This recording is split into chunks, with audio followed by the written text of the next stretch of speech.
to start with Shiny Charmander because he's so adorable and he evolves into a ginormous black dragon. That is because this is not any ordinary Charmander. This is a shiny Charmander, which means it's going to evolve into a shiny Charizard, which is a big black dragon. So let's go ahead and check his IVs. He actually has pretty solid IVs, 80%. Wait, that's actually sick. He's got really good speed, really good special attack, good defense, good HP. Honestly, this is a really strong Charmander. So what I'm gonna do in this first episode is actually train this Charmander up and hopefully evolve it maybe into a Charmeleon. Well, definitely into a Charmeleon, but hopefully we can get that amazing black Charizard in today's episode. What is that noise? What on earth am I hearing? What is that? Oh my gosh, that is so disgusting. But anyway, guys, this is gonna be the start of a brand new series. I haven't done a series on PIXELMON in so long, and I was just going through my old videos and I missed it so much. I used to have so much fun doing these series videos. I think I'm about to die. No. But yeah, I just miss playing PIXELMON and progressing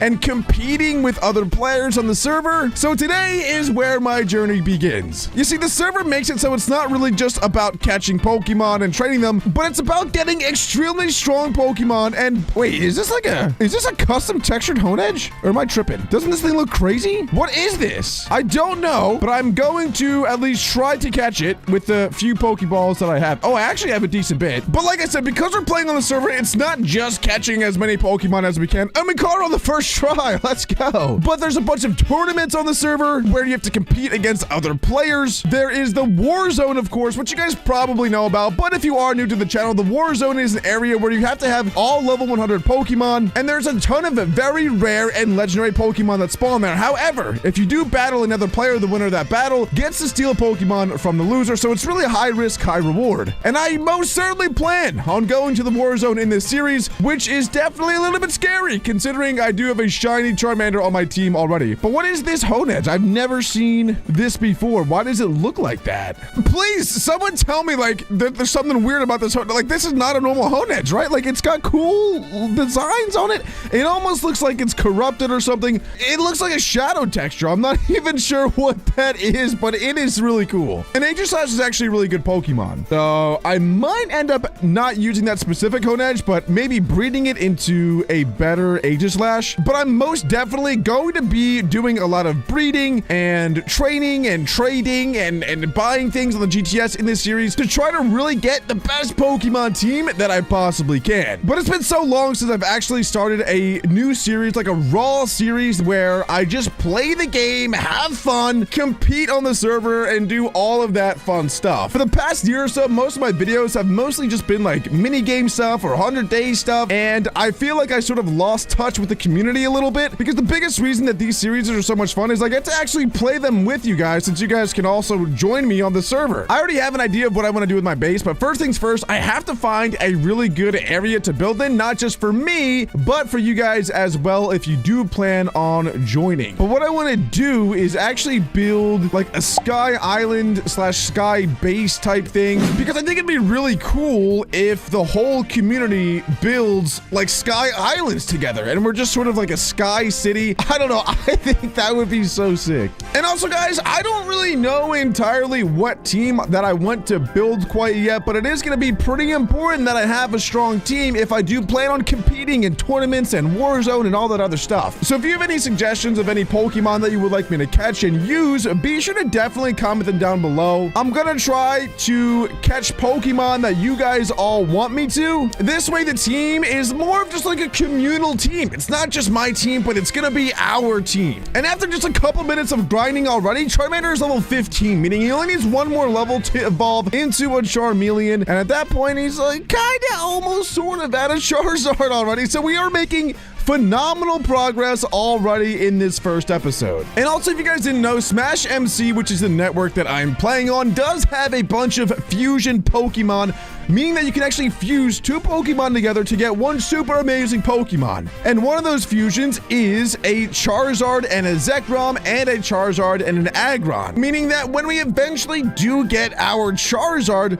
we will have the option to fuse it with other Pokemon such as Aggron and Zekrom. So that would be insanely cool if we could pull that off. And there we go. Charmander has leveled up to level 16, meaning he will evolve. I don't know where the animation is, so my editor will add the we'll add an animation for you of him evolving. Oh, there we go. There he is. Yeah! Charmeleon! All right, I ended up nicknaming him Zardius. I originally had Darth Zardius. I think that sounds cooler and is cooler, but that'll be his full name, and his nickname will just be Zardius. Welcome to the gang, boy! Oh, we just got an acrobatics level, so there's another feature of the server is we do have skills. So not just acrobatics, but there's catching, breeding, mining, a bunch of different skills that you can level up to get different rewards and abilities and stuff. So I'll definitely be grinding those, most likely off camera, but it's more of a late game feature if you like max them out, because you can get some really awesome bonuses and buffs if you do so. But definitely something to keep an eye on. All right, here we go. Here is a nice plains biome, but honestly, it doesn't really matter too much where I build my base since we're going to be doing it in the sky together. But I feel like this is a nice little area. So let's do /set home, make this my home. So now I can just go back to /home whenever I want. But eventually we're going to build a sky island where hopefully you guys will join me. All right, I'm going to go to the /warp training area because this is an area that is supposed to expedite your leveling process, meaning you should be able to level up pretty quickly here. So there are a couple of trainers. I can just send out Pokemon. I can, for example, Dragon Breath these guys and pretty much smoke them and get a whole bunch of XP. And as you can see, this is most certainly way more effective than going out in the wild and just training off things there. I don't know why I didn't do this right away. And there we go. After about 10 minutes or so of training Zardius, we did manage to get him to level 36, meaning he should evolve right after this battle of Celios if they don't kill me.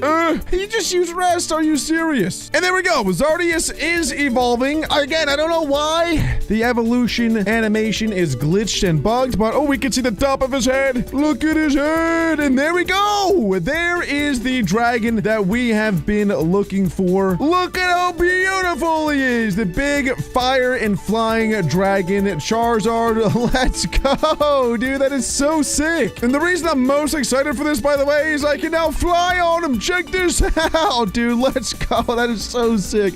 Imagine eventually when we get like our entire village of floating island bases and we're just flying around on our shiny Charizard checking out everyone's bases. That's gonna be so cool. Ooh, okay, so the boss tower is an area on the server that spawns a bunch of boss Pokemon, and it seems like there is a floor that spawns grass and fighting Pokemon, which is literally perfect for Zardius because he can just air slash and pretty much one-shot all of them. And the reason this is so important is it gives us really good rewards. For example, this TM right here. But not only does it give us TMs, it also gives us a whole bunch of money as well, and just other items that we can sell in general. So I think staying here, look, we just got a Sunstone, 200 bucks, XP candies. So I think if we could just stay here and grind the boss tower just a little tiny bit, that will make a ton of progress in a very short period. The problem is these bosses are actually incredibly strong. Like this Leaveney is level 67, so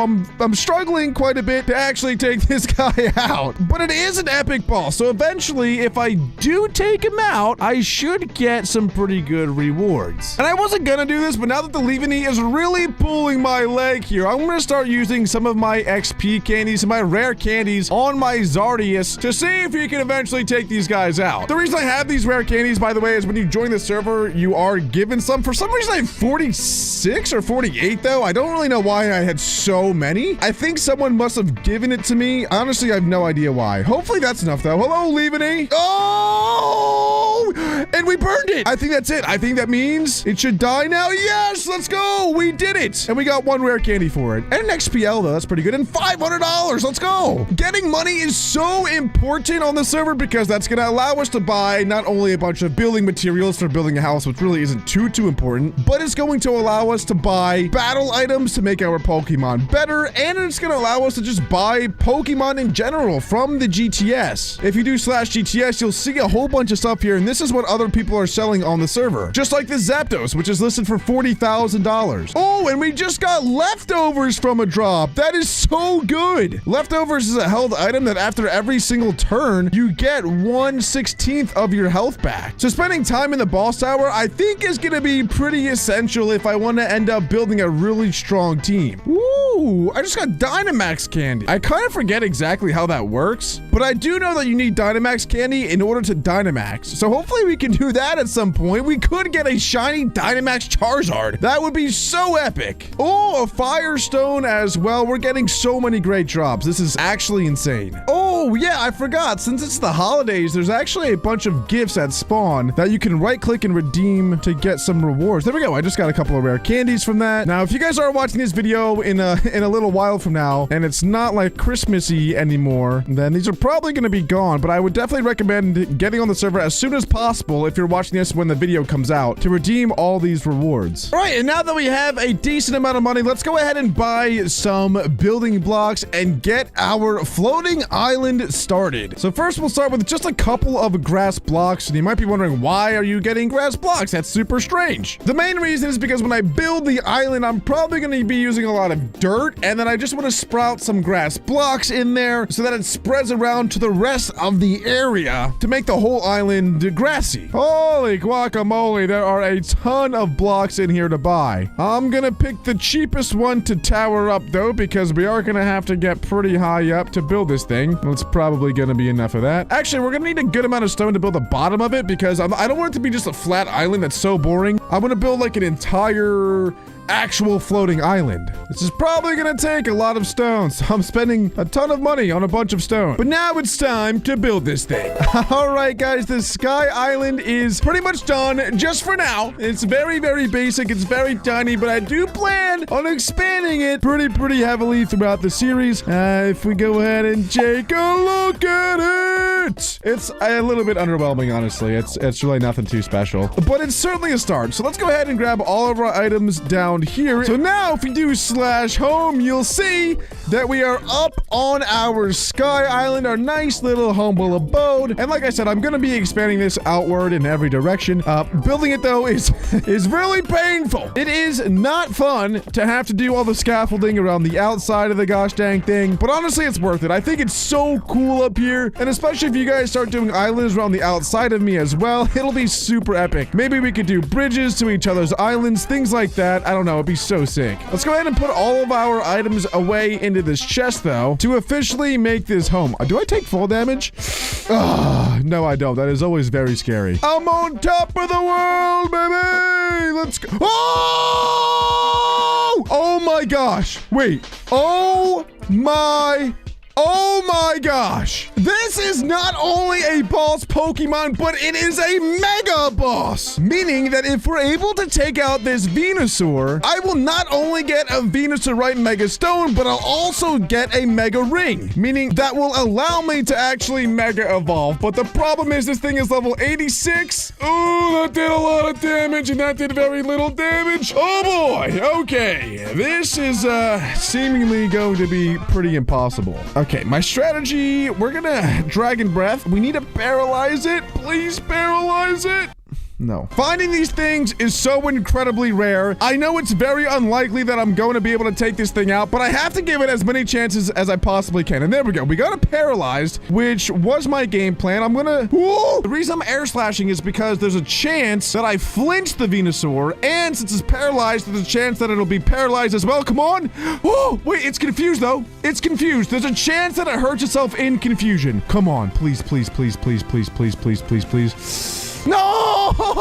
We were so close! It could have hit itself in confusion. It could have gotten paralyzed, but no, of course, it still hits through. But that's okay, because we just paralyzed it again. Yes, we flinched it. Okay, flinch again, double flinch. No, no, no, no, no, no, no, no. We don't like that. One more air slash. Don't move. Yes, it flinched! It flinched! It flinched! Yes, let's go, baby! And there we go. We got a rare candy. There is the Venusaur right that we wanted. A strange souvenir. I don't know what that is. And 500 buckaroonies. And that's not all. We also get to equip a mega ring, but I'm going to put the mega chain on, get some blang going. Let's go. That is definitely the coolest part and best part of today's episode so far. So now if I get a Venusaur, I can actually mega evolve it. But to mega evolve any other Pokemon that can mega evolve, I do have to collect its mega stone. And the only way to do that is to take out its mega form in the wild. So that still is going to be really rare to find any others. But finding that Venusaur is pretty epic. This is a mega stone that I got in last episode, and today I want to put it to use. This mega stone in particular is a Venusaur mega stone called a Venusaurite. And the way I can use it is if I get myself a Venusaur of my own. So that is going to be one of the goals for today. While I was up on my Sky Island as well, there were some Pokemon spawning, and one in particular was this Shuppet, but its name looks a little bit different than all the others. And I didn't know why until I figured out that Shuppet is part of the hunts. So here on the server, we have a couple of Pokemon that you can hunt, and if you find one and catch it, you get really good rewards. However, the Pokemon does have to have the specific characteristics that is listed under the hunt. So for this one in particular, this Shuppet has to be a female that is either enormous or giant growth. Now to me, that doesn't look like a ginormous Shuppet, but we're gonna go ahead and try to catch it anyway, just to see if potentially it is. So now that we got into the red, let's go ahead and throw an Ultra Ball at it, and this should do the trick. And boom, there we go. We caught the Shuppet, but it doesn't look like we actually got any of the rewards. And that is because the growth is pygmy, as you can see here. Oh, and it's also a male. But if that Shuppet was a female and fell into the category of enormous or giant growths, I would have gotten one of those possible rewards underneath. An Arceus plate would have been sick.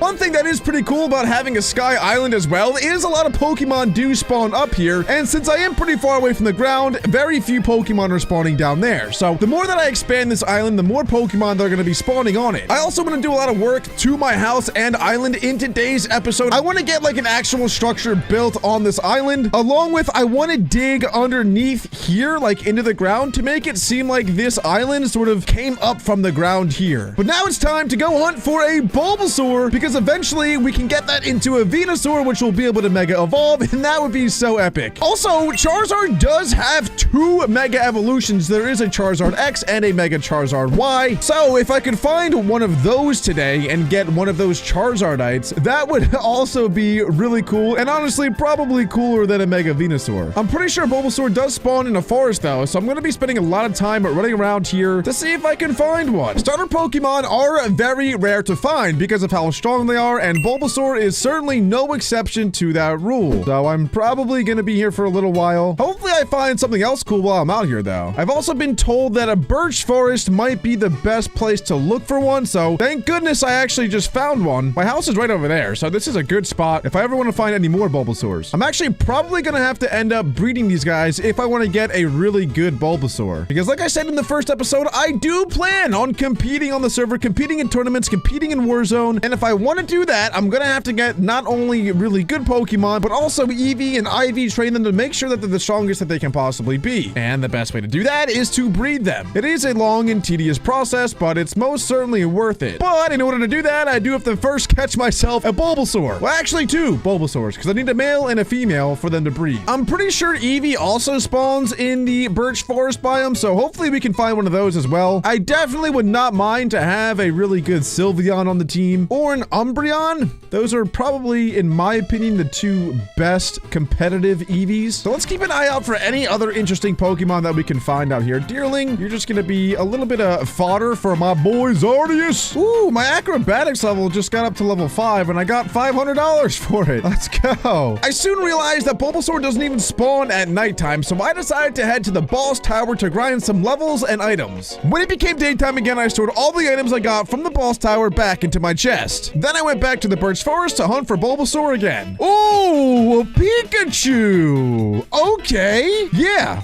let's catch this thing. I don't really have any Pokemon that can injure it yet, so we're just gonna have to chuck some Great Balls at this thing until we catch it, which really shouldn't be too hard. Honestly, I should invest in Quick Balls because Quick Balls are the best Pokeball in the game to catch Pokemon without hurting them or anything. So I probably should get some of those, or I should get a Pokemon that knows False Swipe. Like maybe I should go get a Scyther, level that up, because that just makes catching other Pokemon very, very easy, especially if I do come across a legendary Pokemon. And there we go. We caught the Pikachu. Maybe not the greatest Pokemon of all time, but definitely a fun one to use. How cool would it be if Raichu could Mega Evolve? That should definitely be a thing. Does it get like a signature Gigantamax form though?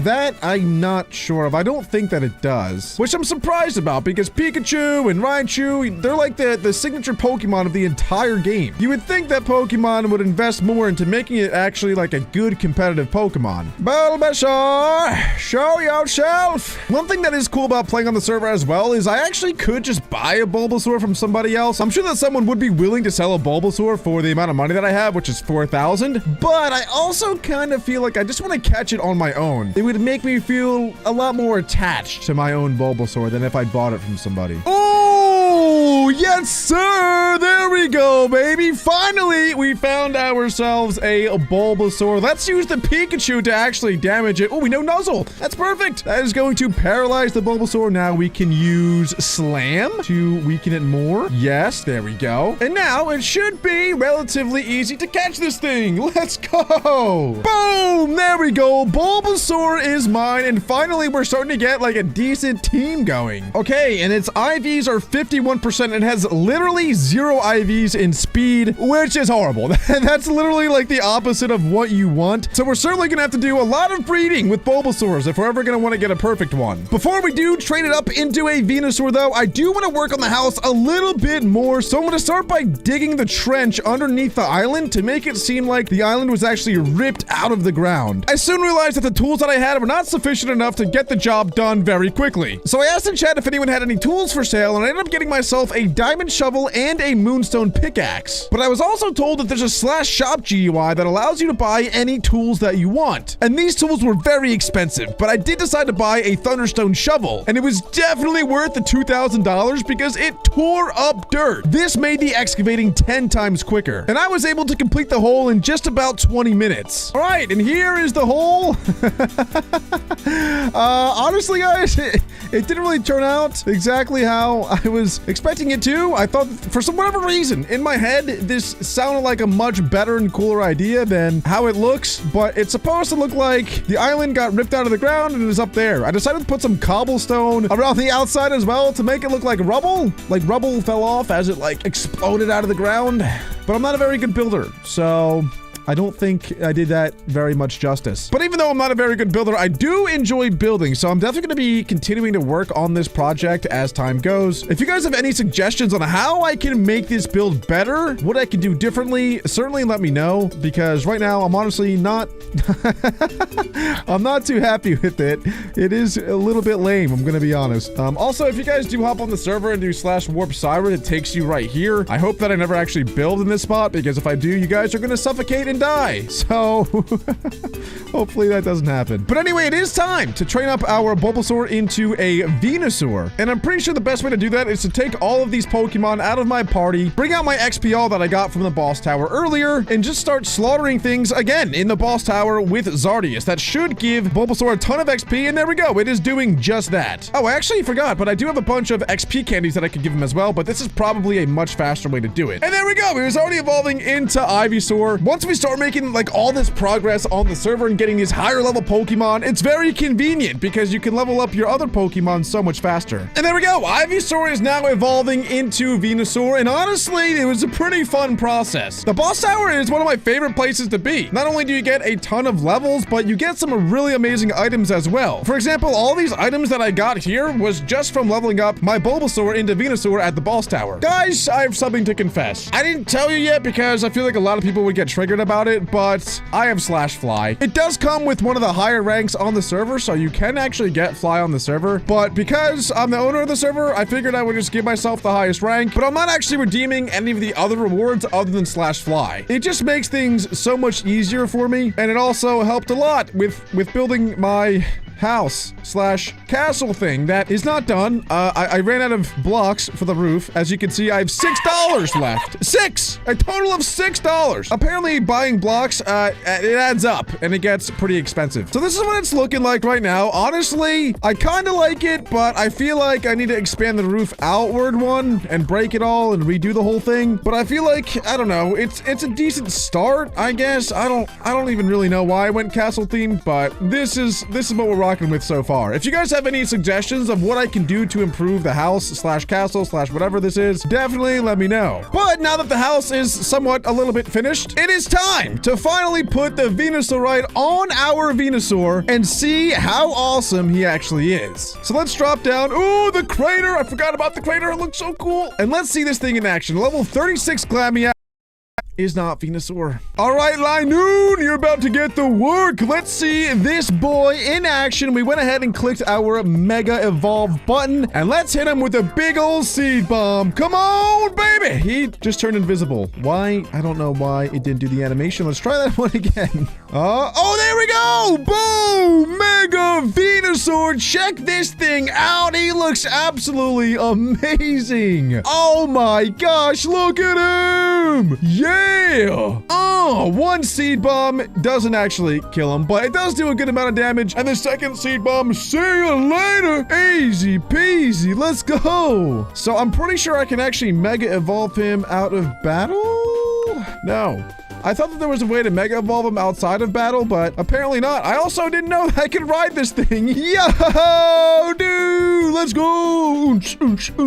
Okay, level 30 Eradicate. This is actually going to be potentially a challenge for Mega Venusaur. I don't know. Let's see what he can do. Dude, he looks so sick. Mega Venusaur is actually one of my favorite Megas to use because it just becomes so tanky. It's a very, very essential type of Pokemon to have on a team because of how tanky it is, and it also is good for utility because it can poison enemies, it can put them to sleep, it can leech seed them, so it's really, really good to just slow down battles. Now, this is likely not going to be the Venusaur that I actually end up using because, like I said earlier, I'm going to have to breed it, but the fact that we are able to Mega Evolve a Pokemon in just episode 2 is pretty epic. This is a pseudo-legendary Pokemon called Dratini that eventually evolves into the all-powerful Dragonite. I found it in a deep ocean biome, and now it's time to catch it. We have it in the red and paralyzed, so hopefully this Ultra Ball does the trick. And there we go, we caught it! In this episode of PIXELMON, my objective is gonna be to catch every single pseudo-legendary Pokemon. And I suppose, starting with Dratini. I just RTP'd a couple times to find an Extreme Hills biome, and it seems like we had just done that. The reason that I wanted to find an Extreme Hills is because there's tons of pseudo-legendaries that spawn here. I'm pretty sure Tyranitar, Komodo, and Hydreigon all spawn in the Extreme Hills, so it makes most sense to come here. Oh, is that a Jangmo-o? Is that another one? Wait, Komodo is... Why are they everywhere? I don't know, but I will take it. I was fully expecting this challenge to take a very, very long time, but at this rate, it shouldn't be too much of a problem at all. But anyway, the main reason that I want to catch these pseudo-legendary Pokemon is because in this series, I want to make sure that I have a very strong team, and obviously, pseudo-legendary Pokemon are all extremely strong. Last episode, we did manage to get a Mega Venusaur, which is certainly very, very cool. Unfortunately, he's a little bit too strong to attack this Jangmo-o again, though, so we're gonna have to continue to chuck these Ultra Balls at it until hopefully we catch it. We are running dangerously low on Ultra Balls, though, so we're gonna have to figure out a way to get some more very soon. I'm not gonna lie, though, I do feel like Komodo is maybe the worst of all of these pseudo-legendaries, and there we go, though. We did just catch it, which is super nice, so we can check him off the list. I want you guys to comment down below your favorite pseudo-legendary Pokemon as well. Mine is probably Metagross, I think. I just think he looks super cool, and he's also incredibly strong. Oh, wait, I forgot about Garchomp, too. Garchomp is certainly up there. I'm gonna have them as a tie in first place. Metagross and Garchomp are my two favorite pseudo-legendaries. But let's see if we can find any more. I know that Larvitar spawns around here, too. Oh, yeah, there! Oh, my God! There's one right there! I'm not making this up. This is actually becoming way easier than I thought it was going to be. And there we go. There is Larvitar captured. Honestly, guys, I was expecting this video to take at least 3-4 hours to record, but so far, things have gone very swimmingly.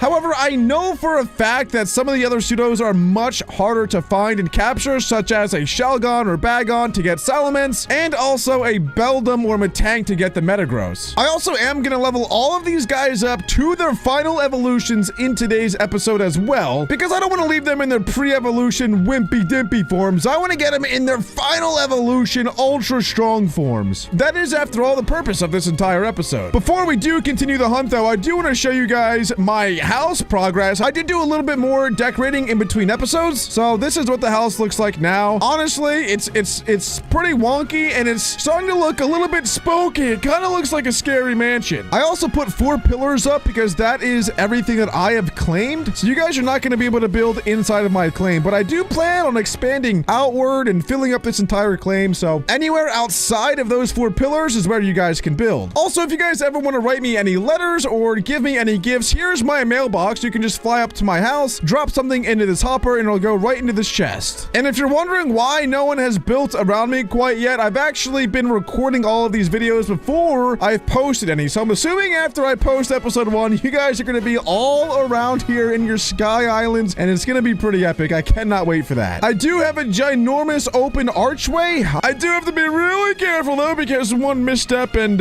well, I might just be a goner. But yeah, I feel like the house came out all right so far. Definitely a lot more expansion than I'm going to have to do, but building these islands is so annoying. It is certainly much easier with Fly, though, so I'll make it happen at some point. Anyway, let's go back to trying to find some more of these pseudo-legendaries. Here's a desert biome, which is really good for finding Gibble, which will eventually evolve into a Garchomp. Honestly, I think that they're relatively common. Thinking about it now, like going into this video, I thought it would be really hard to find all these guys, but I'm pretty sure Gibble should spawn relatively easily. Ooh, Hippopotas! Not quite what we're looking for, but a very cute Pokemon. Honestly, one of these episodes, I should just go around and catch like everything that I see and try to complete my Pokédex. That is obviously going to be a lot of work and probably a lot more than just one episode, but completing the Pokédex certainly could be a challenge for this series. At least Generation 1. I think we can do Generation 1, but I'm not sure if I should save all of the generation for just one episode or if I should like slowly but surely capture Generation 1 Pokemon. Also, finding a Gibble is proving to be a little bit more difficult than I originally imagined it would be. Oh, a desert temple. Has it been explored? Yes, it has. That is one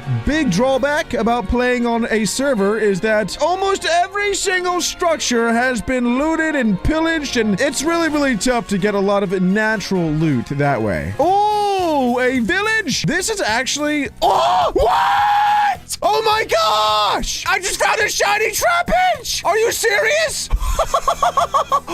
What? Oh my gosh! Oh my gosh! Oh, I actually can't believe it. I cannot believe it. I can't remember the last time I've ever found a full odds shiny. Literally, I don't know if I'm pretty sure this is gonna give me a lot of levels for my catching skill as well. Yeah, look! I just got like 6 levels from catching for that. Oh my gosh. Yo!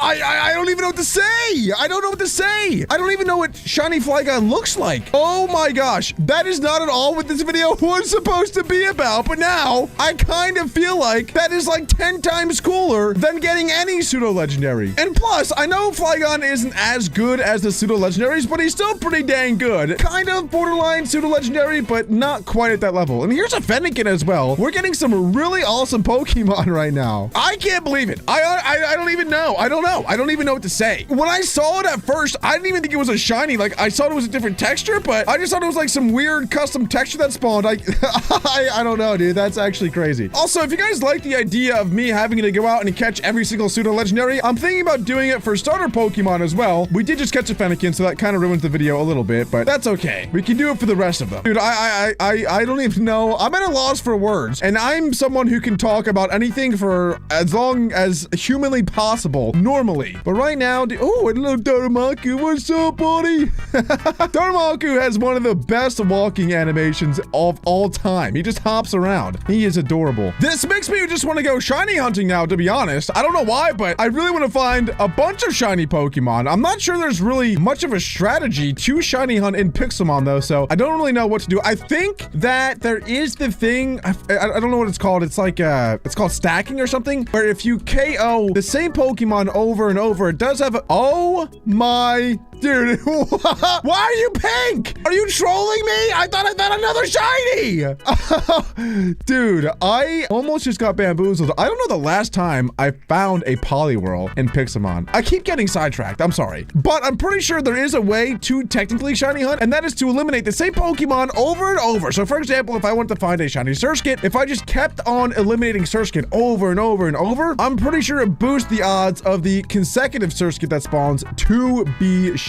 And also, I just had a theory that the reason Gible isn't spawning is because it might only spawn at like nighttime or something, but luckily the sun is going down. So I think that should hopefully be the case, and we should be seeing some Gible spawns kick in very shortly. And here's, why are these Diglets pink? What is, why? Am I missing something? Is that like a normal thing? Are Diglets pink now? I feel like I'm seeing more pink ones than I am brown ones. What is going on? I'm pretty sure shiny Diglett, by the way, only has a red nose and like, or a blue nose, and that's the only difference. So when I saw the pink one, I didn't think it was a shiny, but I was just confused about it. I probably should have caught one of them though, just because I don't know how rare they are. But then again, I did just find two of them kind of back to back. All right, Mr. Gible, it is your time to shine. Come out, wherever you... Oh, another village. Oh, I was meaning to say this earlier when we got to the other village, but then we found the shiny Trapinch, and then I totally forgot about it. But villages are actually pretty important in PIXELMON because some of the villagers actually give you quests to do, and that is how you get some really rare items. And I know one of the quests is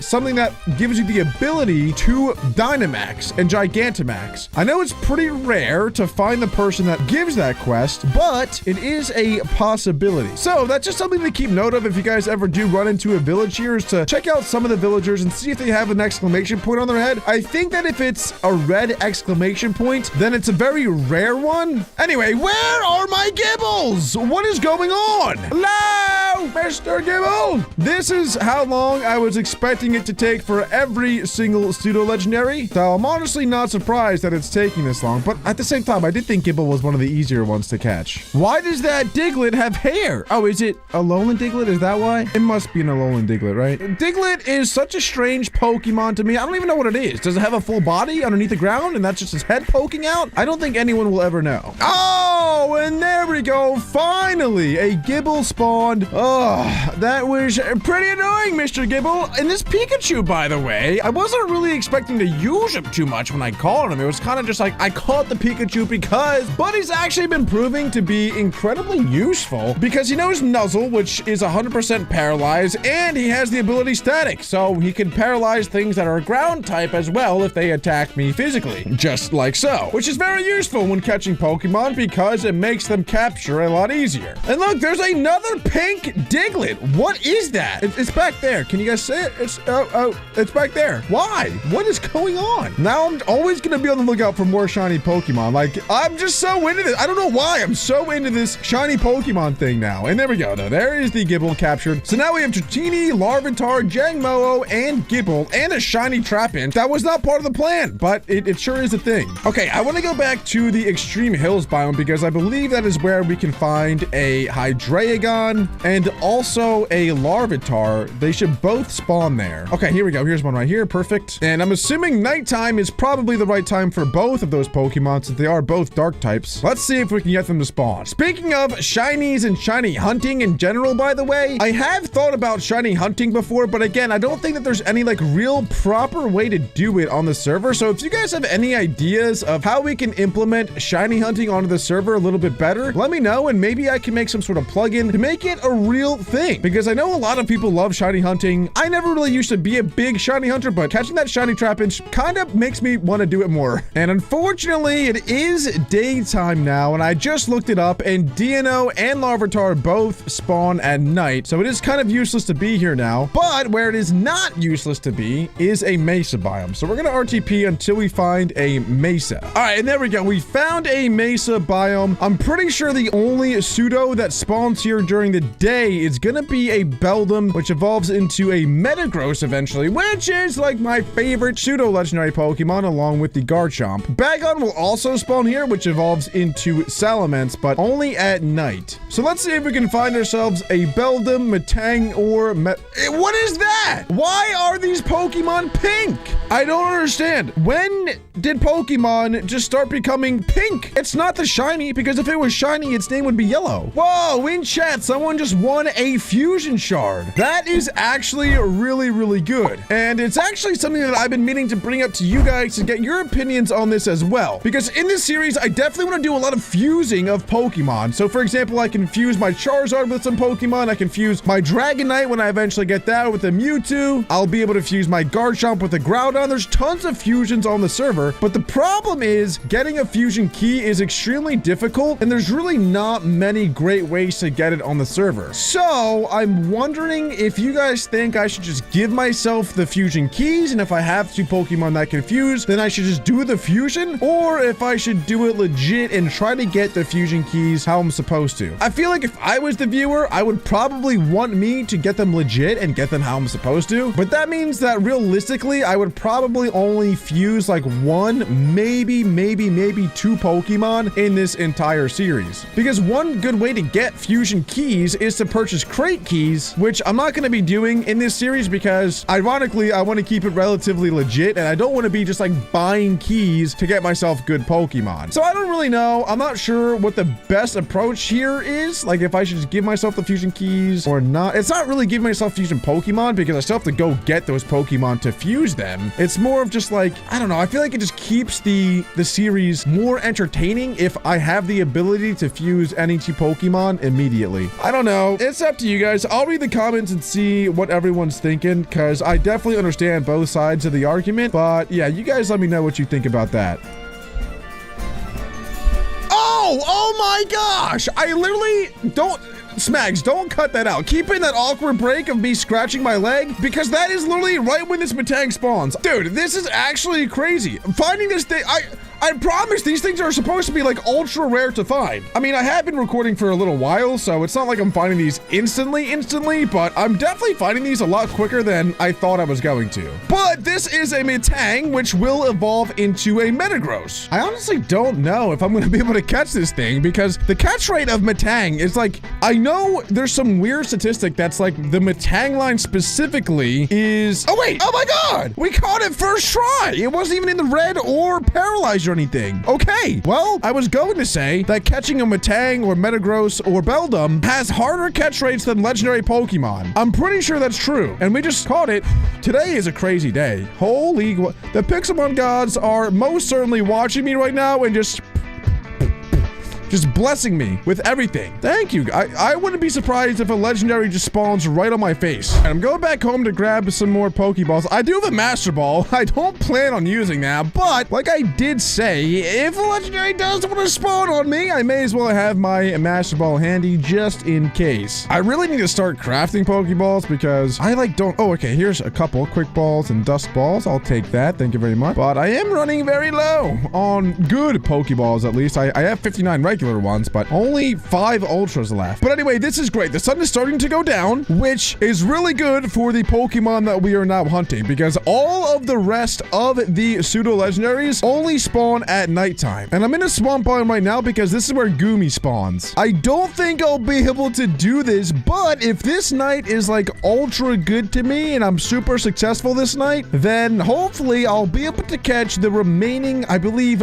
4 pseudo-legendaries. There's Goomy, which evolves into Goodra. There's Dino, which evolves into Hydreigon. There's Larvitar, which evolves into Tyranitar. And there's Bagon, which evolves into Salamence, which does spawn right there in the Mesa as well. So I could go back there if this Goomy hunt doesn't go so well. I honestly don't know who I think the worst pseudo-legendary is. Goodra is somewhat viable if you put an Assault Vest on it and just use it as a special defense tank, but I definitely would put him lower on the spectrum of like really solid pseudo-legendaries. I guess I'd put Komo down there too, but I don't know. I mean, all the pseudos are really good, so it's hard to say that like any individual pseudo-legendary is bad. But if I were to make a list, I'd probably put him lower on it. Oh, a Toxic Orb. That is actually a pretty good item for an HA Gliscor. Let's go. Oh! Oh, yeah, baby. And there is one right there. I'm feeling ultra lucky. Let me get a quick ball. Yay. Come on. Do it to me. Do it to me. Do it to me. Do it to me. Do it to me. Do it to me. Do it to me. Come on. Come on. No. That was kind of embarrassing. I'm going to be honest. Come on. Let's try another one. Come on. Quick ball.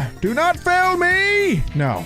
Okay, this is proving to be a little bit more difficult than I imagined. That is okay, though. Get him, Venusaur! Okay, we have him in the red. Now we're gonna put him to sleep. Yes, and now Dusk Ball, because it's nighttime. If you guys didn't know, Dusk Balls are very good at night. I think that they're actually better than Ultra Balls, and there we go. We caught it. Boom. Goomy off the list. Now let's go to the Mesa Warp that we made and try to find a Bagon, because after we catch this Bagon, all we'll have to do is get the Larvitar and the Deino, which both spawn in the same biome. Oh, wait, Larvitar! I didn't know Larvitar spawned here! Let's go! Okay, that's actually so good. Quick Ball, go! Where's the other one? Quick Ball, go! Okay, surely one of those is gonna catch. Quick Ball, go! Oh, someone just called a Zygarde. Holy guacamole. Quick Ball, go! I feel like I'm wasting my quick... Oh, no, there we go. I got one. I got the one over here. Yeah! Let's go! Larvitar! Boom, baby! Well, I'm gonna try to catch this one as well because we might want to breed them. But I guess we'll see. Male / IVs 6. 63%, not bad. Are you? It is female. Okay, we're actually, I do want to catch this one too because eventually I am going to want to breed probably all of these Pokemon to get their IVs to the highest IVs that they can get. And then they'll be very, very good. Like they're already really good, but if I can breed them, then they will be extremely good. While I catch this thing though, I may as well look in the background for a Bagon to spawn because this is also where Bagon spawns, which is actually the reason why I came to the Mesa at all. Hello? Any Bagons want to spawn too? And there we go. Oh, we caught. I told you, dude. Dusk Balls at night are goated. Okay, so that's Larvitar down. Now we need to get ourselves a Bagon here. Wait, I actually do want to check the IVs on that thing too. Wait. Oh, wait. I have 3 Larvitars. When did I... wait, what?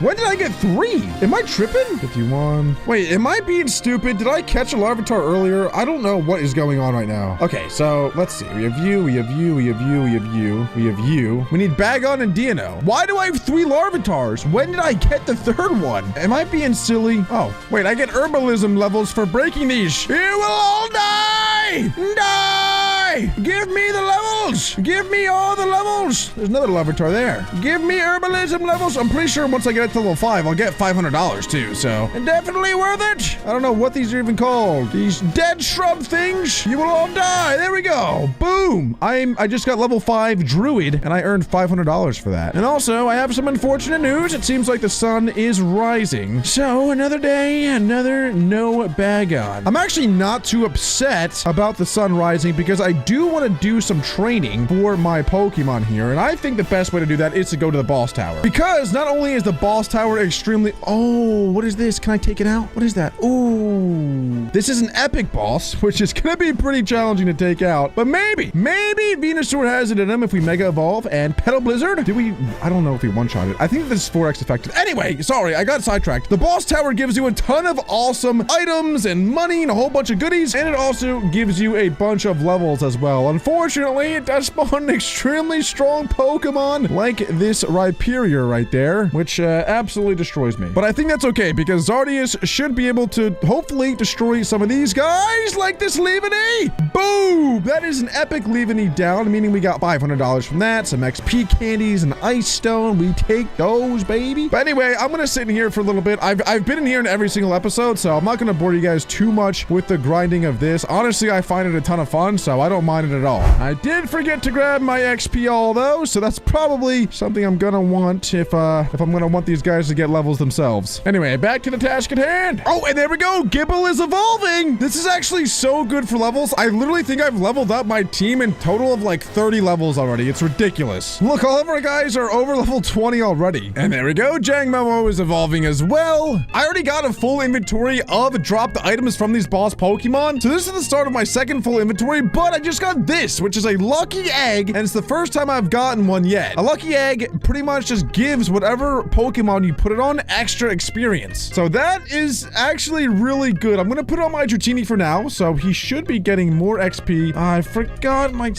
stinking XP all again. I put it away when I was dumping all my stuff out. Okay. Oh, Dratini's evolving. There we go. I probably have like 2 minutes left before I should go back and start searching for the last 2 pseudo-legendaries. All right, there we go. And it is nighttime again, which means the hunt continues. But now check out our team and its levels. The Goomy's all the way up to level 45. Why has it not evolved into Sligo yet? How does that thing evolve? I'm very confused. Oh, it says it's supposed to evolve at level 40. I don't know why it's not evolving. Honestly, I don't really know. It's actually better for it to not evolve right now, honestly, because the pre-evolution Pokemon don't require as much experience to level up. So if I wait until, I believe level 50 is when it evolves into Goodra. Yeah, level 50, that's probably smarter to evolve it into Sligo at 49 and then Goodra into 50. That should expedite the entire process if I do it that way. But now we are looking for a Bagon. Larvatars seem to be the easiest Pokemon to find. I found so many of them, but still no Bagon. Or Shelgon, or Salamence. I guess finding a Salamence would probably be the best, although it would be quite challenging to actually catch that thing. But that being said, I probably should keep one eye in the sky and one on the ground in case one does go flying over my head. I want to say the best tactic to finding Pokemon is to be in F5 and then just like trying to see the most ground possible. And wait, he's got like the things around his name, which means that he is a Pokemon to be hunted. If this Bagon is a female, that means that I get like an extra reward. See all those possible rewards? There's blue shard, red shard, choice items, Eviolite. There's actually some pretty good stuff there. Please, please be a female. I'm gonna get nervous if it's a girl. No, it's a guy. Gosh dang it. Of course. Guys, I have some tragic news. While I was boss hunting, I may have put all of my Pokeballs back in my stinking house. I put it all back in my house. This is so frustrating. Bagon, you better not despawn. I'm gonna be so upset. Pokeball, Pokeball, Pokeball, Pokeball. Please be here. Please be here. No! Are you serious? Oh my god. That is so frustrating. I just spent so long looking for that thing just to realize that I have no Pokeballs. Oh, I'm so dumb. I am so dumb. Sometimes, guys, you just have brain lapses. I just happen to have them more than most people. And that right there was one heck of a brain lapse. Okay, here we go. Here's another Bagon. Actually, this might be for the best. Maybe this will be a female. It is! Okay. Okay, so if we can catch this thing, that means... Please don't kill it. Yes, perfect. But that would mean that I get some sort of reward. It might not be the best reward of all time, but we should get something. And there's a Master Ball loot down there, all the way down there as well. So I'm going to go claim that after this battle too. And there we go. Bagon has been captured, leaving just one more pseudo-legendary on the books, which is DNO, which will evolve. Oh, a Choice Scarf! Yo, that is so good! Oh my gosh. I know a lot of people who watch my videos already know what a Choice Scarf is, but I feel like I should explain a lot of basic Pokemon things to you guys, just in case you don't know. For the viewers who may not be super educated on Pokemon or competitive Pokemon, but what a Choice Scarf does is if you put it on a Pokemon, let's say I put it on my Charizard, for example, when I'm in a battle, whatever the first move that I use with him, it will lock into that move, and that's the only move that I can use until I switch out. Now, that might sound really silly and stupid, but while the Choice Scarf is on him, his speed gets increased by 50%. So you'll see right here, his speed right now is at 215. With the Choice Scarf, it's going to go up by 107 points, making it 322 speed with the Choice Scarf on. There's also a Choice Band and a Choice Specs. The Choice Band does the same thing, but for your attack. So it increases your attack by 50% and locks you into one move, and the Choice Specs increases your special attack by 50% and locks you into one move as well. So that is actually a really epic item and super good for battling. Oh, and here's a raid den. It's daytime, so I may as well just do some other stuff while I wait for it to be nighttime again. But there's a Skorupi raid den. I guess I'll take this. It's only a 1-star raid, but I haven't done a... What? I got 2 Magikarps as teammates! Dude! When you go into raids alone, you get matched up with random other Pokemon to help you fight, and I just got matched up with 2 Magikarps. That is a joke.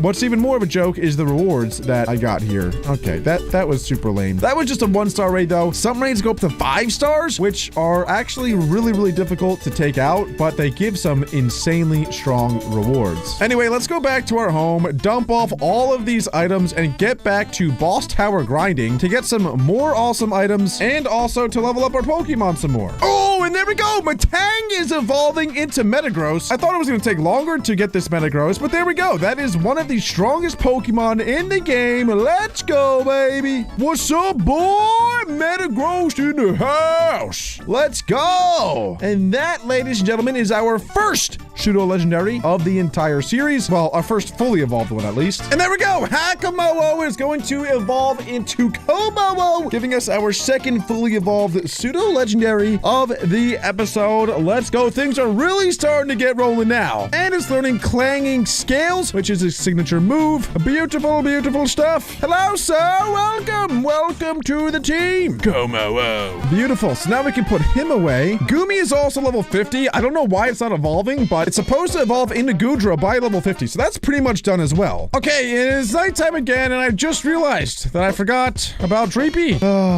There's definitely going to be a lot of comments about that. I am so sorry. I just remembered, though, because I RTP'd into a savannah, and that is where Dreepy spawns. So hopefully we can find a Dreepy, man, and Dino in this singular night. I actually think both of them are relatively common. Well, they're not common, but I don't think that they're as hard to find as the Bagon, so it shouldn't be too challenging. Okay, and there we go. That one was pretty quick. We just found a Dreepy. How do I not kill this thing? Crunch shouldn't kill it. How does that happen? Pipitar's 10 levels lower than it in one-shot, and how is that possible? Oh my gosh. Here's another one. Let's try to hurt this one without killing it. We have to be very careful, apparently, to not kill this thing. Can we bite it with this? No, we can't bite it with that. Okay, I'm gonna stop biting and crunching this thing because it is getting destroyed right now. Finally, we found another one. Okay, I don't even think we have much time left in the night. This is getting really bad.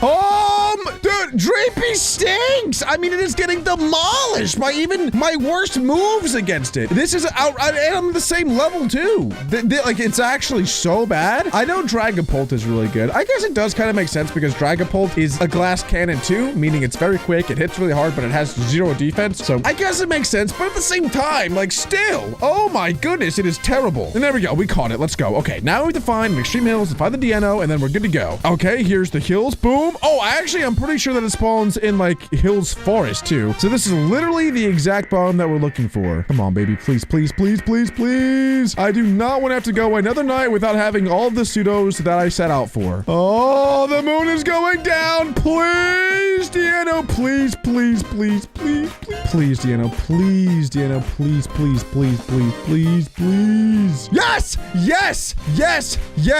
Yes, baby. Dino, whatever you want to call it. Let's go, baby. Let's get a little nozzle there. Get you a little paralyzed. Okay, Bagon. Hit him with a little bit of crunch. Okay, that's not going to do much. Headbutt. Yeah. Oh, that was way too close for comfort. But it's perfect. Okay, he's now in the deep red. He's paralyzed. We throw a dust ball at it. Surely we catch him, and we do, baby. Let's go. Oh my goodness. Let's go. That is our last pseudo that we were looking for. Now we just have to level all these guys up, and the task for today will have been complete. Why am I wearing goggles? When did I get safety goggles? How has that even happened? Apparently, wearing these reduces heavy fog, which I guess is useful in the ultra space dimension, which I guess we can explore at some point later. Oh, there's a raid over there. Let's check it out. Oh, it's a Squo Vet raid. It's a 1-star raid. I'm not doing that. Well, I guess back to the boss tower we go to level up the rest of these Pokemon. Okay, and Bagon is evolving into Shelgon. And there we go. Dino is evolving. Let's go. And Gabite is finally evolving into Garchomp. Garchomp is so sick. But that means we get to bring Dreepy into the team and start leveling him up now. Oh, and Dragonair is evolving into Dragonite. As much as I would love to use him right now, we do still have a task at hand, which is to evolve the rest of these pseudo-legendaries. But we are finally on the home stretch. We almost have every single pseudo-legendary Pokemon in the game. Okay, Dreepy is now evolving into Dracloak, and I believe that all of my Pokemon are in the second stage of their evolutions, meaning that they just all need one more evolution to get into their final stage. And yes, Shelgon is now evolving into Salamence, baby! Another dragon has entered the team. What's up, baby? Mwah, give me a kiss. And finally, Bulbasaur is evolving into the almighty pseudo-legendary Tyranitar, the rock and dark type. A lot of people's favorites, and it actually does have the ability to mega evolve. So hopefully sometime in the series we can get our hands on a mega Tyranitar. That would be super cool. That being said, we only have 2 more left, so let's get this done. And there we go. Zweilous is evolving into Hydreigon. Oh, he is so cool. And also, I don't know if you guys have noticed, but I've been saving up all of my XP candies and rare candies for later on. So I've just been grinding and saving them all for now. This way in the future, if I ever get like a really, really strong Pokemon, or if I'm breeding and I get a perfect IV Pokemon, theoretically, I think I should just be able to put all of the rare candies and XP candies that I'm getting from this grind session onto that level 1 Pokemon and get it all the way up to level 100 pretty much instantly. I mean, just look at all of these candies. Surely this is enough to get a Pokemon to level 100. I'm pretty sure that $88,000 is enough to buy a lot of legendary Pokemon. And keep in mind, I do still have all of the items that I'm getting from these boss Pokemon. I could go to any Pokemart and sell a lot of the items to get way more money. And also, here we go, baby! Dracloak is evolving into Dragapult! Come on! Yeah! Dragon darts, don't mind if I do. And there we go. There he is. This is the last pseudo-legendary. So now we can completely fill our team with pseudo-legendaries with 3 left over. Again, the Gumi didn't want to evolve. I'm not sure what's going on there. And we even got the shiny Trapinch. This legendary orb lets you spawn one of the 3 legendary birds. And right now it's selling for $45,000, which is over half of the total amount of money that I even have. But I feel like I gotta do it for the content, so let's go ahead and buy the legendary orb. Unfortunately, we're down to just $43,000. But it's okay, we can get it back. Now, right now, the legendary orb is not active. It's kind of just a weird gypsy ball in my hand. To activate it, we either need to get a Firestone, a Thunderstone, or an Ice Stone. Luckily, I have all 3 of them from all of the boss tower grinding that I've been doing in previous episodes. All you have to do is put the orb in your crafting table and combine it with one of the stones. The Ice Stone turns it into the Orb of Frozen Souls. The Thunderstone turns it into the Orb of Static Souls. And finally, the Firestone turns it into the Orb of Fiery Souls. This should be pretty obvious, but the Ice Stone means that we'll get an Articuno, the Thunderstone means we get a Zapdos, and the Firestone means we would get a Moltres. Now, my personal favorite of the 3 is a Zapdos, so that is what we are going to be targeting. But because we do still have an Ice Stone and a Firestone, if we ever do get any more legendary orbs, we can easily turn them into the Orb of Frozen Souls or the Orb of Fiery Souls. All right, and now that we have this legendary Orb of Static Souls, this is where the real challenge begins. You see, we don't get to just spawn in the Zapdos quite yet. We have to fill up this orb with Pokemon souls, meaning we actually have to go around and eliminate, I believe it's around 350, 375, around there, Pokemon, and collect their souls. And so every time I eliminate one of these Pokemon, its souls goes into this orb until it is totally and completely full. So this could take a while. I do have a plan though. My plan is to find a jungle biome. And the reason I want to find a jungle biome is because I want to find a Mew. And I know that this task is going to take a very long time. So while I'm collecting all of these Pokemon souls, I may as well spend all that time in an area where a Mew spawns. And if I get lucky enough to have one spawn, then that means all I would need to do is get a cloning machine to give me a pretty good chance at catching a Mewtwo, which is one of the strongest Pokemon in the entire game. Now, I think when most people find a jungle biome, what they would normally do is just try to wait around or search for a specific Pokemon that they're looking for, but I am here to tell you that that is not the correct strategy. You see, in a jungle, there's way too many leaves, way too many trees, and it's just too dense. You can't see where any of the Pokemon are. So what we're gonna do is grab all of our dirt and build a ginormous platform on top of the jungle. This way, all of the Pokemon will spawn on my platform instead of on the ground. I kind of already accidentally used this tactic with my Sky Island. If you guys noticed at the beginning of the video, there was a ton of Pokemon on that island, and it's really, really small. So I'm hoping that after I make this giant floating dirt island, that a ton of Pokemon are going to spawn up here, because that will allow me to eliminate a ton of Pokemon really quickly, and it will also give the best chance for a Mew to spawn up here. I am pretty sure, actually, that the only way Pokemon spawn is on grass blocks, I think. So we are going to have to replace some of this with grass blocks, get the grass to spread around, and hopefully then Pokemon will start spawning. All right, and here we are.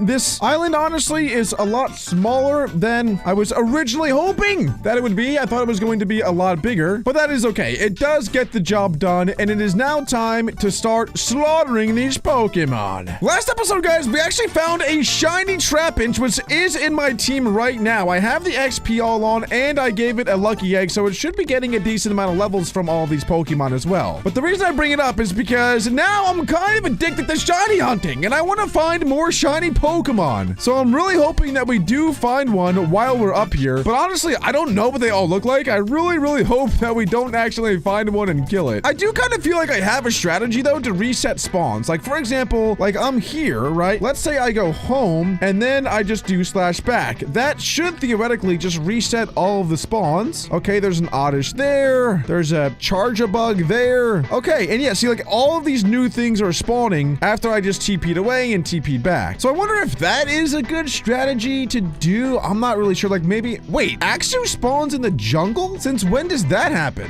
What the heck? I really never knew that. Literally last episode is when we went on our pseudo-legendary hunt, and I had no idea that it spawned in the jungle. I probably could have found him a little bit quicker had I known, but it's all good. It's whatever. Charjabug, listen, buddy, you fit so well on that block, but your time has come. If you guys do actually take a look at the legendary orb in my hotbar, you'll see that there's a little bit of durability on it. And every time I get an elimination on a Pokemon, that durability will go up and up and up until it is completely full. And when it is, then I'll be able to go to the legendary shrines at spawn, place the orb into the Zapdos shrine, and spawn in the Zapdos. Okay, Joltik, seriously? There we go. Okay, there's something I really need to show you guys. This Trapinch is level 25, 25, and its speed is 9. I don't think I have ever seen such a high Pokemon with a lower stat in any category, let alone the most important one, speed.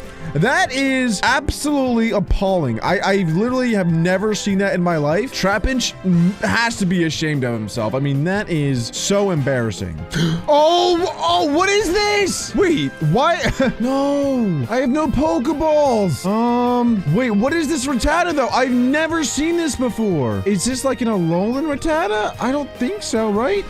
Please tell me there's some Pokeballs in the GTS. There's not. Okay, I just asked if someone could TP to me and give me some Pokeballs. Yes, this guy is a legend. Thank you. Thank you. I don't need all of those, though. You can keep those. Yeah, thank you so much, bro. What a legend. Thank you so much, Just RP. Okay, where's this? Look at this Rattata. Look at this Rattata. What is this thing? I have never seen that in my life. I don't know what is going on, but in these first couple of episodes, I am finding Pokemon that I've literally never seen before. And this Rattata is certainly no exception. What is that? And there we go. We caught it. Look, even the sprite is green. What is this? It's a Valencian sprite. What is that? Is that rare? That's gotta be like the rarest Rattata in the world. Surely. I've literally never seen that before in my life. I'm also realizing now that I should probably bring my Master Ball with me just in case that Mew does spawn. So let's go home. There's the Master Ball. Beautiful stuff. It's so nice playing Pixelmon like normally because I haven't done a Let's Play in Pixelmon in probably like a 1.5 to 2 years. And I kind of forgot about how much fun it is to actually just play like normal Pixelmon. Because in the past like year or so, most of my content has pretty much just been like mini games and challenges and custom textured Pokemon, custom Pokemon in general, and just custom this, custom that. And it's really nice to just sit back, relax, and play Pixelmon again. Because now,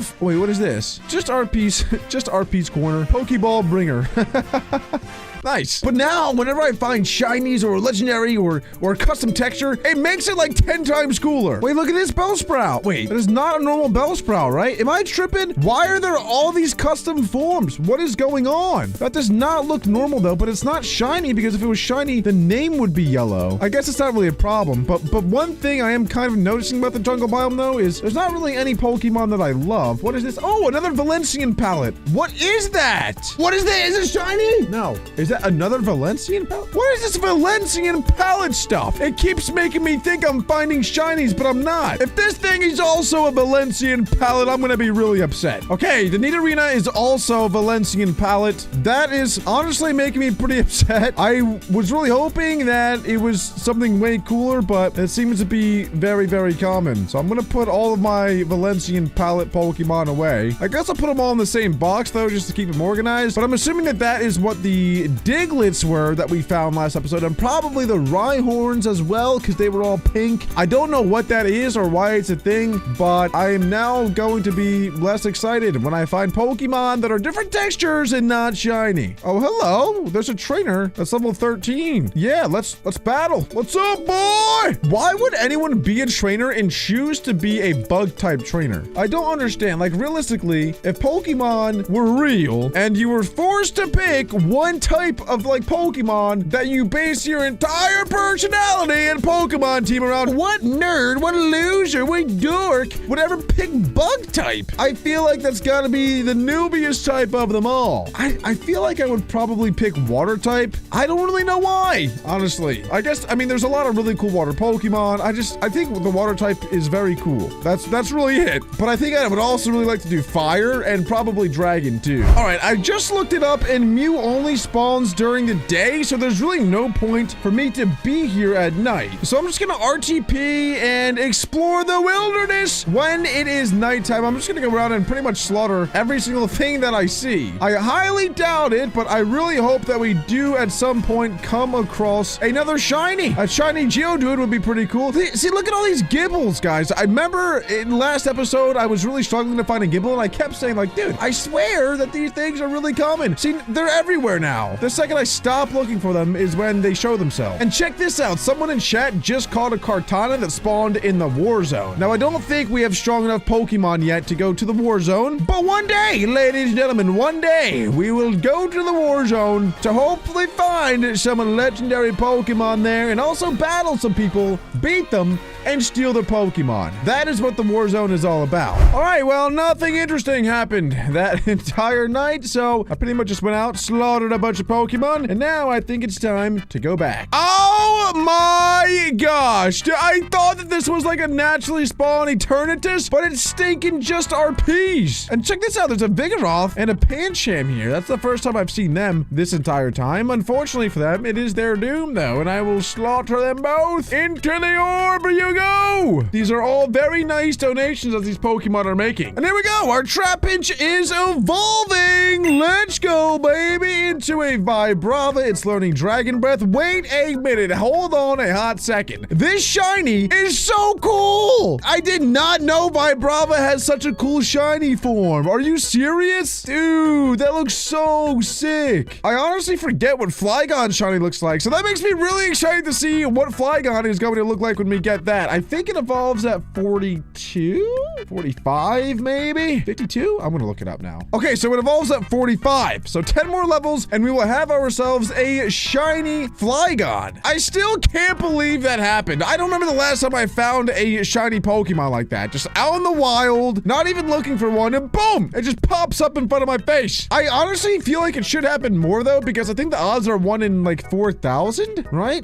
Is that the normal odds? I don't remember. I think it's 4,048 or 4,096, something like that. And while that is obviously really, really rare, in an open world like this, in an open world like Pixelmon, Pokemon, I feel like we come across a ton of Pokemon all the time. So even though I'm not battling 4,000 Pokemon necessarily, I think I come across 4,000 Pokemon somewhat commonly, maybe? I don't know. 4,000 is a pretty big number, to be fair. So maybe not. Maybe it is actually as rare as it seems. I keep throwing away a bunch of random items that I don't feel like I need, but low-key, I might want to start hanging on to them because I think I'm going to need them when I start breeding. Because the breeding system actually changed in the new PIXELMON update. So now, you don't actually have a ranch block, you have like a breeding block or something. I forget what it's called. But pretty much you enter 2 Pokemon in there. Let's say we enter 2 Charmanders. And instead of having to set the environment around it to fit that Charmander, all you have to do is enter specific blocks into the incubator that the 2 Charmanders would like. So for example, I'm sure that magma blocks might be a requirement, or a bucket of lava, for example. Just a bunch of random items are typically needed for breeding Pokemon. So I think holding on to some of these random items might actually be pretty important. Oh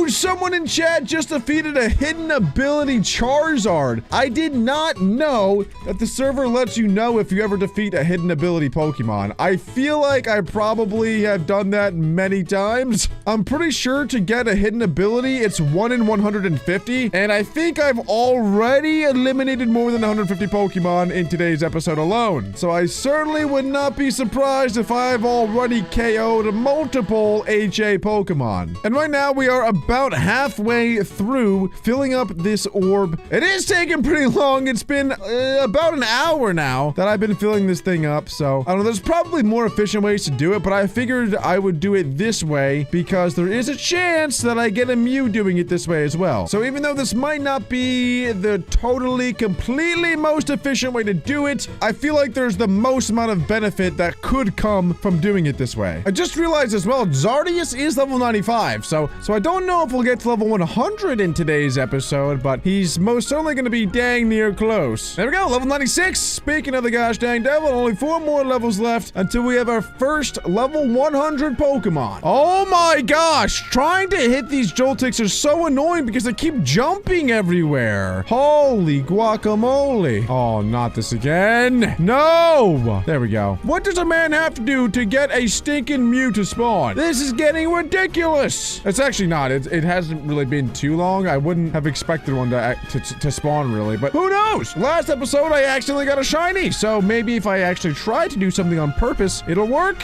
Maybe? Probably not. I really need to start crafting some Pokeballs. Well, Ultra Balls, really, because I am dangerously low on Ultra Balls. I pretty much only have Pokeballs at this point, which is probably going to complicate things when I try to catch stronger Pokemon, especially legendaries. So when I eventually do battle this Articuno today, I am going to try to catch it with the Pokeballs and Ultra Balls, but if it comes down to it, I might have to use my Master Ball. And if that does happen, well, then I'll have no more Master Balls. I'm gonna have to try to figure out some sort of automated system to get Pokeballs because I don't really want to do it manually, to be honest. Whoa! Okay, that's pretty cool. I don't know if I've ever just seen an Aegislash like that. Let's see. Okay, that did a lot more damage than I thought it would. Okay, now I guess, well, here we go. Kind of, this is my point. This is literally my point, is to catch an amazing Pokemon like Aegislash, I have to throw Pokeballs at it, and, well, this is likely going to take a very, very long time. Wait, is that a no. Look at that Volibee. That Volibee is like a bright... Is this another one of those stupid textures? Look at this Volibee, though. Wait, is it shiny? If it was shiny, it would be sparkling. Where does it keep going? Oh, I caught it. Okay, I caught the Aegislash, but where? Look at this Volibee. It is! Oh! Oh my gosh! Oh my gosh! There's no way. I can't believe it. This is crazy. There's no way that I just found another shiny. Oh! Yes, and we got it paralyzed. Let's go. What? Oh no, he knows Whirlwind. That is like the most annoying move ever to battle against. No. Okay, so he can force me out of battle. I'm literally just gonna have to chuck Pokeballs at it. I hope it doesn't despawn. I'm pretty sure Pokemon have like a 5-minute timer where they despawn after 5 minutes. So if these Pokeballs don't catch it, which honestly, I wouldn't be surprised if they don't, then this thing might actually get away. This is it. I actually can't believe. Wait. Oh, no. Okay. For a second, I thought we had it. I can't believe it. The craziest thing, too, is I've been talking about catching another shiny as well. And lo and behold, another one spawns in the middle of my battle with an Aegislash. Oh, my goodness. Oh, there we go. We got it. We actually got it. Let's go. Oh, my goodness, dude. I thought it was another one of those stupid Valencian textures or whatever. But no, it was actually shiny. Especially because I zoomed into it and it didn't have any of the sparkles on it. Normally, shinies are like sparkling. Is it not? Why is it not sparkling? Where are your sparkles, boy? Does Vibrava sparkle? Oh, you know what it is? I have my particles off, I think. I don't know why I can't see their particles, but I swear normally, if you're a shiny Pokemon, you have particles. Look at this thing, though. Oh my gosh. I almost feel like this series is turning into like a shiny only series. We have a shiny Charizard, shiny, well, almost Flygon, and almost shiny Mandibuzz. Dude, I actually can't believe it. I don't even know what to say. I really can't believe it. This makes me want to catch like every single shiny Pokemon ever. But again, I don't really know the strategy to do it. I think I'm just getting really lucky and they're just kind of popping up in my face. That is 2 in 2 episodes. I wouldn't be surprised if we don't find another shiny for like 10 more episodes, honestly. Our orb is starting to get pretty dang full, though. I would say it's about the 75% mark, so we are kind of actually getting pretty close. Imagine if when the Articuno spawns in, if that is shiny. that would actually be crazy. If the Articuno is shiny now, I might have to give up and just call this the grand finale of the entire series, because I don't think we will ever get to that level of amazingness in an episode ever again. I'm so conscious of shiny Pokemon now that every time I get in a battle, I look at their name to see if it's yellow. Like, I don't even know why. I'm addicted to shiny hunting now. I just got shears from a drop from Furfro. I think that you can actually use that on Mankey and then make it naked. I think. So, oh, not a Mankey, sorry. On a Mareep. Wait, can I use it on Wooloo? Wooloo? No, okay. Well, sorry, Wooloo, you're dead now. And I don't know about you guys, but I really want to see a naked Mareep. I'm sure it's got that badonkadonk, if you know what I'm saying. I just realized earlier when I was talking about a shiny Articuno, I meant Zapdos. I forgot that I'm catching Zapdos and not Articuno. Oh my, this Corphish wants no part in me. The Corphish! No, I will collect your soul. I will oh my gosh, you cannot run forever. Yeah! Get cooked. I actually love lobster, so that would be very nice. Oh, a Magikarp. Oh my god! Oh! It is spinning Gonzalez! Magikarp has been set free! Oh! Oh, we're just trying to parkour up this mountain. I'm so sorry, Magikarp, but you will die now. Shiny Magikarp is actually really cool. It's yellow. And then when it evolves into shiny Gyarados, that is debatably the coolest shiny in the game. It is just one big giant red dragon, but it's not actually a dragon type. It's water and flying. I don't know why. Does anyone know why Gyarados is a flying type? It literally doesn't make sense. It's a sea monster and it doesn't even have wings. Can it fly though? Can Gyarados fly? I feel like it flies in the anime, but I don't know. I didn't really watch the anime. For some reason, I feel like it does. I don't know. Okay, I've kind of given up on the whole trying to spawn Mew thing because I just don't think that's gonna ever happen. And I was getting kind of bored of killing the exact same Pokemon over and over. So I went to this biome. I said at home here, I just called it Ice Thing. I don't even know what biome this is, but I'm pretty sure this is like an extraordinarily rare biome to find. And it's very refreshing to battle new Pokemon like a Bergmite, Vanillite. Oh, and there's Cupchews too. I love Cupchew. Cupchew! Ah, someone else caught another Ultra Beast in the War Zone, a Celesteela. I need to get to the War Zone and start catching these legendaries because I'm getting very jealous. I think what I'm gonna do next episode is get like a random team of just like not even very good Pokemon, train them all up to level 100 and go to the War Zone and see if I can catch any legendaries while I'm there. It could end up being a giant waste of time because I could go there and someone could battle me, beat me, and steal my Pokemon, and then it's just over. Or it could be like the best investment of all time. Oh, here's a Mareep. Oh, no, I just got rid of my shears, dude. That is so frustrating. I really wanted to shear a Mareep that I could see it naked. I'm literally going back to get my shears just so that I can shear the next Mareep that I see. Where did I put them? Oh, there they are. Okay, shears. Boom. Easy peasy. Okay, next Mareep I see. Yes, oh, right here. Okay. Come on, please work. Please work. What? Wait, do I have to? Maybe I have to catch it? Okay, there we go. We got Mareep. Now can I? Yes! Yo! Have you guys ever seen a naked Mareep before? Look at that thing. Yeah! Shake it, boy. Be free, Mareep. Oh my gosh. That is too... Wait, it even changes the sprite. Look at the sprite. It looks like he just has like an afro now. That is too good. Oh! Oh my gosh. I mean, definitely very upsetting, but not much I could do. Apparently, I just defeated a hidden ability Cubchoo. I don't even know what the HA is on Cubchoo or if it's good at all, but that still is very saddening. And I'm honestly upset that it shows in chat when you do eliminate a Pokemon that's HA, because I feel like that's going to happen all the time. And every time that it happens, it's going to be so upsetting because catching an HA is so hard. I would even say it's harder than finding a shiny, because you don't actually know if a Pokemon is hidden ability until after you catch it. But you know a Pokemon is shiny before you catch it, and you know obviously if a Pokemon is a legendary before you catch it. So pretty much what I'm saying is I think it would take a lot longer to get a specific hidden ability Pokemon than to find a shiny of it. I don't know, because finding a shiny is one thing, but if you're targeting a specific shiny Pokemon, that's probably pretty challenging. But if you're just trying to catch a hidden ability Pokemon specifically, then you're just going to catch a whole bunch of those one I don't know.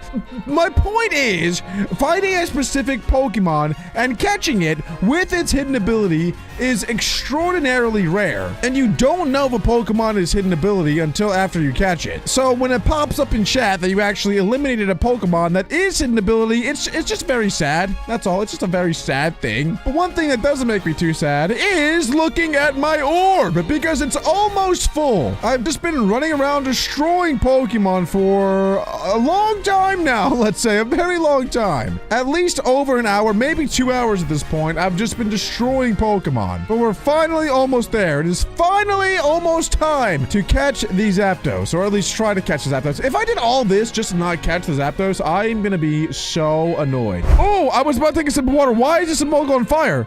Oh, it's a hunt. Okay, wait. Hunts? Emolga? Hunt? Okay, if it's a male, okay, please. Oh, there's another one. There's a bunch of them. Is it? No, this one's female. Okay, I'm sorry, female, you die. We need to catch a male Emolga. No, another female. Come on. Surely we can find a male Emolga soon. And if we catch it, that means that we'll get some sort of reward, because it's part of the hunts. Some hunts are harder than others. I don't know how anyone is ever supposed to get the impossible one, the one at the end here. So, for example, to get any of the rewards here, you have to catch a haunter that has over 81% IVs, is either growths of small or huge, and has a nature of careful or docile. That is so challenging to do that. But to be fair, if you do catch it, you have a chance of getting a fusion shard, a fusion core, and a bunch of other amazing items. The Emolga, on the other hand, is only difficulty advanced, which is just finding a male one. So that shouldn't be too hard for us, especially because we're in the jungle biome. But that does obviously mean that the reward is not going to be as good as the impossible Poke Hunt reward. My heart just skipped a beat. I thought I just found another shiny. But no, it's a stupid Valencian. It must be a Valencian Caterpie. Get out of here. Stop spawning. Those are so annoying. Oh, boys! I think, yep, our orb of static souls is finally full, which means it's time to go spawn in a Zapdos. Before I go, though, I do want to try to get this Emolga. I don't know what the best way to do this is. Let's just jump down and see if we can find one down here. Hello? All right, there we go. There's one on here, and this one is male. Perfect. Wow, we just destroyed my Fennekin. Okay, I'm hoping one Pokeball does the trick, and there we go. It does. What rewards did we get? Did we get anything? Oh, I got a red shard. Okay, I'm pretty sure if I get 9 red shards, that I get the red, what is it called? The red orb? It's not a red orb. It's like the primal orb for Groudon. Okay, that's actually really good. I'm certainly happy with that. There's actually 2 more little tiny quick things that I want to do before we spawn in the Zapdos. First is to take a look around the neighborhood. I did just release episode 1 literally earlier today, so there's not too many houses out quite yet. But check this out. Everyone is making their sky islands. This is looking so cool. Well, maybe not the coolest, but it's still definitely turning out pretty epic so far. Someone built a sky island here and they spelled high backwards. I guess you have to read it from this way. Oh, let's go. This is the other thing that I wanted to do as well, is evolve my 2 shiny Pokemon. But there we go. Now we have a shiny Mandibuzz, baby. Check this out. Okay, that is not the right thing. There he is. Oh, Mandibuzz is sociable. I don't know what makes him so sociable, but apparently he is. And there we go. Now Vibrava is evolving into shiny Flygon. Let's go. And yeah. Oh, look at its eyeball. Wait, it's see-through. It's literally see-through. I can see through his whole entire brain. That is so crazy. But check out how cool that looks, dude. Shiny Flygon is so sick. Let's go, baby. Ooh, I didn't realize this, but the Pokemart does sell Pokeballs. So I think I'm just gonna spend, wow, that is a lot of money, but I guess I'm gonna do it. I'm gonna spend $11,000 on Ultra Balls. Quick Balls are 250 bucks. Oh my gosh. I am gonna get a couple of them, but geez. Okay, now that is done, ladies and gentlemen, it is time. Holy guacamole. I just found $5,000 from this Christmas gift. Okay, sorry, I keep getting sidetracked. Oh, it's a 20,000 coin fee? Dude, I only have 36K used. Wait, can I use it? Oh, there we go. Okay, there we go. Boom. Zapdos has been spawned. I did not mean to start off with Charizard. Let's, I guess we'll switch out to Dragonite for no real particular reason. Oh, wait, I didn't even know. Oh, he knows Thunder Wave, but it doesn't even, that was so stupid. Okay, Dragonite, that was a big fail. That was stupid of me. I'm sorry for doing that. Hydreigon, Hyper Voice. Okay, that's a little bit. I don't want to kill it, and it's getting a little bit weak. That would be so bad if I accidentally kill this thing. I'm pretty sure hidden ability Zapdos, by the way, is like really, really good. I think that the ability is static, meaning that every time anything hits it with a physical move, it gets paralyzed. So I highly doubt that this is going to be a hidden ability Zapdos, but on the crazy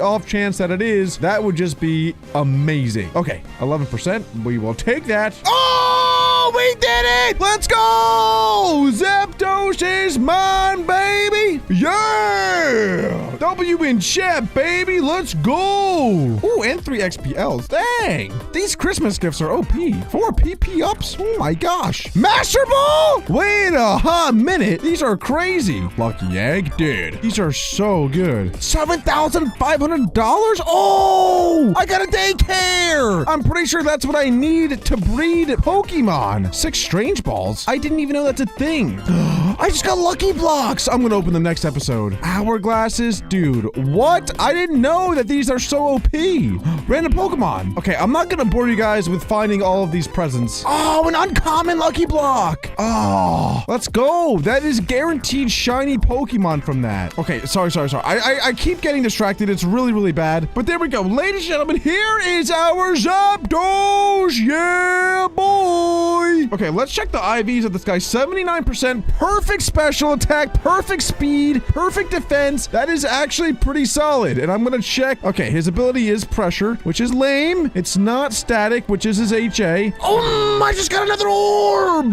Dude, I just got a Megastone Crate Key. These presents are so good. It's actually, I actually can't believe it. This is insane. Hold up, I have to open this Mega Stone Crate Key. What are we gonna get? I got a Beatrolite. Actually, I feel like that's kind of wimpy. I probably could have got a way better reward than that, but I guess I'll take it. Non-legendary resize? Okay. 50/50 shiny key? Bro, I love Christmas. That was like the best gifts ever. Anyway, guys, that's gonna be it for today. Zapdos is my first ever legendary Pokemon on the series. Stay tuned for episode 4.